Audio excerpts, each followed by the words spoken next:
Hello guys, तो आज के एपिसोड की शुरुआत में बोफैंग को दिखाया जाता है जो वहाँ पर एक स्क्रीन को देखता है तो वहाँ पर चला जाता है और उस पर लिखा हुआ होता है कि आपको अगर मालूम है तो इस इंग्रेडिएंट को सही जवाब दे दीजिए तो आपको 1 लाख नहीं 10 लाख रुपए मिलेंगे। तो बोफैंग जाता है और वहाँ पर एक बैठ जाता है और उस चीज़ को ढूंढने लगता है कौन सा सही हो सकता है, कौन सा सही हो सकता है, लेकिन उसको मिल जाता है एक और वहाँ पर लिख देता है और तभी आ जाता है वही गंदा मंदा ही शॉपकीपर और कहता है कि तू क्या करी जा रिया है बे भिखारी का गटर का वाला, तू क्या करी जा रिया है, ये कोई मामूली थोड़ी ना है। और फिर बोफैंग कहता है कि ये सरकारी है, मैं जो चाहे वो कर सकूँ, तू क्या करेगा बे। और फिर वो कहता है कि तेरी बाप का है बे के। और फिर वो बंदा जो है वो कहता है कि यहाँ पर बड़े बड़े डॉक्टर और बंदा जो है वो कहता है कि अबे यहाँ पर बड़े बड़े अल्केमिस्ट बड़े बड़े डॉक्टर भी कुछ नहीं कर सके तो तू तो अभी बच्चा है। और इस बच्चे का बात सुनकर आ जाता है यहाँ पर एक बंदा और वो कहता है कि क्या हो रहा है यहाँ पर। और ये बंदा जाता है वहाँ पर और उसे कहता है कि देखिए ना अंकल, यहाँ पर मतलब देखिए ना सर, यहाँ पर बहुत ज़्यादा हिब्बा काम उचदारी है। मैं जब इसको यहाँ से हटाने की कोशिश करी था वो यहाँ पर आ गया और वहाँ पर स्क्रीन पर लिखे बैठ गया। और जब ये आदमी देखता है स्क्रीन पर तो वो देखकर हैरान हो जाता है क्योंकि ये दोनों आंसर जो है बहुत ही राइट हुआ होता है। और ये देख कर वो आदमी हैरान हो जाता है और उस बंदे को एक चपेट लगाता है और उसे कहता है कि तू उससे जल्द से जल्द माफी मांग वरना तेरी नौकरी गए समझ। और फिर वो आदमी जाता है और बोफैंग को कहता है कि सर जी मेरे को माफ कर दीजिए क्योंकि मैंने आपसे नहीं पहचाना। और वहाँ पर वो आदमी जाता है और उसे कहता है कि उसकी तरफ से मैं आपसे माफी मांगता हूँ। और बोफैंग कहता है कि माफी तो ना मिलेंगे बबुआ, उसने मेरे को क्या क्या कहा कि मैं भिखारी हूँ, मैं नाले के गटर साहब से उठ के आया हूँ, मेरे पास कोई पैसा नैसा नहीं है, मेरे को क्या क्या बोला, मैं उसके बात में मैं सहमत ना हूँ, मैं उसको कुछ भी नहीं माफ करने वाला।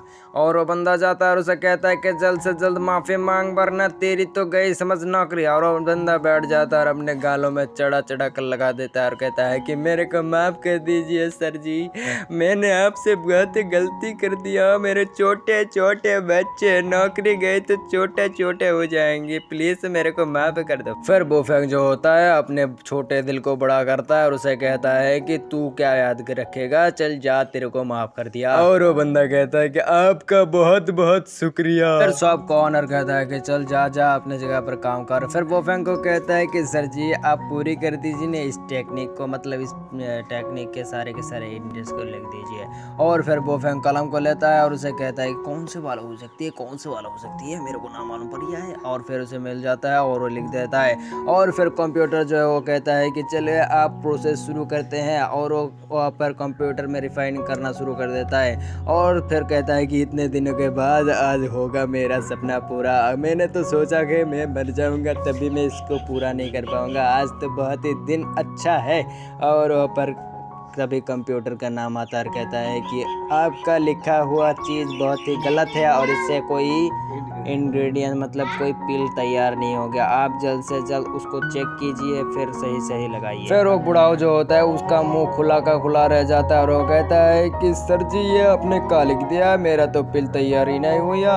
और वो कहता है कि मेरा कोई पिल में कोई गड़बड़ ना है, तुम्हारा पहला सब 15 जो इंग्रेडिएंट उनमें गलती हो गई और मैंने जो 3 इंग्रेडिएंट लिखी उसमें कोई गलती ना हो गई बा। तो तुमको एक बात बताता है, तुमने जो यहाँ पर लिखा है ये एक ओरिजिनल नहीं है, एक फेक है, और अगर इसको बदल दिया तो ये पिल तैयार हो जाएगी। फिर बदलता है और फिर रिफाइनिंग करने के लिए कंप्यूटर में डाल देता है। फिर वो सब सोचने लगता है क्या हो गया। और जब देखता है तो ये एकदम सही होता है और कहता है कि बाबा आपने सही इंग्रेडिएंट डाला है और आपका पिल तैयार हो गया। और बुढ़ाऊ जो होता है वो खुश हो जाता है और कहता है कि सर जी आपका पिल तो तैयार हो गया, मतलब आपने जो इंग्रेडिएंट लिखा उससे तो पिल बन गया। और उसे कहता है कि अब कहाँ पर है तू, सर के सारे इंग्रेडिएंट को ला के दे दे। और वो बंदा दौड़ के जाता है और वो सब लेके आ जाता है और वो कहता है कि सर जी ये लीजिए आपका इंग्रेडिएंट। और फिर उसे एक चेक भी दे दिया जाता है 10 लाख का और कहता है कि मैं इस चीज़ को फ्री नहीं लूँगा, इन चेक में से जितना रुपए इसका है तो काट लो उनमें से। फिर वो बुढ़ाऊ जो होता है वो कहता है कि सर मैंने वादा किया था कि आपको ये फ्री में दूंगा और मैं वादा का खिलाफ कभी नहीं करता और उसको फ्री दे देता है। और वो बुढ़ाऊ जो होता है वो कहता है कि सर आपकी वजह से मेरा दोस्त बच जाएगा क्योंकि इसकी वजह से मेरा दोस्त बहुत ही अच्छा हो सकता है, क्योंकि मेरा दोस्त बहुत ही बीमारी में था इसलिए मैं इस चीज़ को बचाने की कोशिश करता था, लेकिन ये कंप्लीट ही नहीं हुआ। लेकिन आप आ गए और आपकी वजह से ये कंप्लीट हो गया, जिससे मेरा दोस्त बच सकता है। और तब ये बोफेंग कहता है कि क्या बोली जा रही है अबे, इससे कुछ भी ना ठीक होएगा, और अगर तू इसका ठीक करने का कोशिश करेगा तो मैं ठीक कर सकता हूँ, कोई और नहीं ठीक कर सकता। अगर इसको खिलाएगा तो सिर्फ पेन कम होगा और कुछ भी नहीं होगा। फिर वो ओनर जो होता है वो कहता है कि सर क्या आप मेरे साथ चलेंगे? तो वो बोफेंग कहता है कि चल ठीक है, चलता हूँ तेरे साथ। सीन शिफ्ट होता है, हमें एक गाड़ी को दिखाया जाता है जो बहुत ही तेज से भाग रहा होता है, और उसके अंदर होता है बुढ़ाओ और हमारा हीरो बोफेंग। और उसे बुढ़ाओ से कहता है कि बुढ़ाओ इतना तेज कैसे चला रही है बे, तू बुढ़ाओ हो चुका है, धीरे धीरे चलना।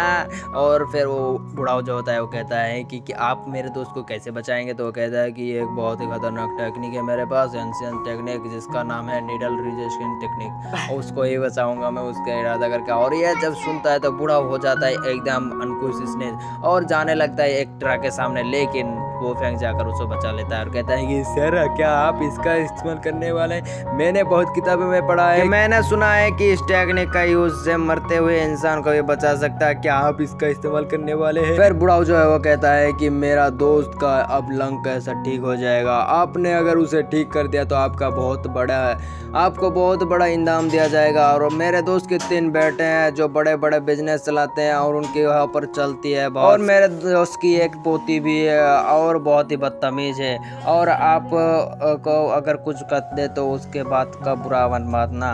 और फिर वहाँ पर फिर से गाड़ी को ठोकने वाला होता है कि बोफेन उसको बचा लेता है और वहाँ पर पहुँच जाता है जहाँ पर जाना था। और वहाँ पर जाता है तो एक बंदा आता है उसको लेने के लिए, और ये उस बंदे का बेटा होता है, यानी इसके दोस्त। फिर बुढ़ाऊ जो होता है उस बंदे से कहता है कि आप तुम्हारा पप्पा ठीक हो जाएगा, यानी पप्पा ठीक हो जाएगा, क्योंकि मैंने एक डॉक्टर को लाया है और ये बहुत ही स्किलफुल है। और जब वो बंदा देखता है तो कहता है कि ये तो छोटा है, ये कैसे बचा सकते हैं? और कहता है कि ये कोई मामूली बंदा नहीं है, छोटा पटाखा में बड़ा धमाका है। और अंदर जाता है और उस बंदे को चेक करता है बोफेंग। तब चेक करते रहते ही एक कांटा आ जाते है वहाँ पर। वो कहता है कौन मेरे दादाजी को हाथ लगा रिया है, देख नहीं रहा वो बहुत ही बीमार है, और तुम लोग हाथ लगा रिया वो देख नहीं रहा। और फिर उसको डांटने लगते हैं। तभी उसके पापा आता है और कहता है कि चुप कर जा मेरी माँ, चुप कर जा, ये बहुत बड़ा डॉक्टर है और ये चाइनीज मेडिसिन को जानने वाला है, तेरे पिताजी को मतलब तेरे दादाजी को ठीक कर देगा।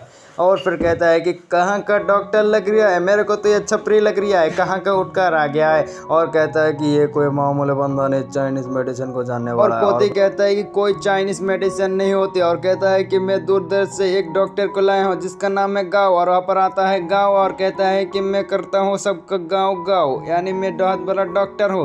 और उसे कहता है कि ऐसे छपरी मपरियों को लेकर आपके पिताजी को ठीक करने की कोई ज़रूरत नहीं है, मैं आ गया हूँ तुम्हारा पिताजी ठीक हो जाएगा। और बोफेंग कहता है कि तो अब डॉक्टर आ ही चुका है तो मैं यहाँ से चलता हूँ, लेकिन बुढ़ाओ कहता है कि रुक जाइए ना सर जी। फिर बोफेंग जो होता है वो कहता है कि अब सिचुएशन बहुत ख़राब हो चुकी है और हमें यहाँ से जाना होगा। लेकिन बुढ़ाओ कहता है कि आप अगर ऐसे चला जाएंगे तो चाइनीज़ मेडिसिन का नाम बहुत ही ख़राब हो सकता है और आप यहाँ पर रह जाइए। तो इसकी वजह से वो रुक जाता है और इसी के साथ हमारा खत्म। मिलता है नेक्स्ट पार्ट में, तब तक के लिए bye bye, ta-ta, goodbye, अलविदा, टूरू।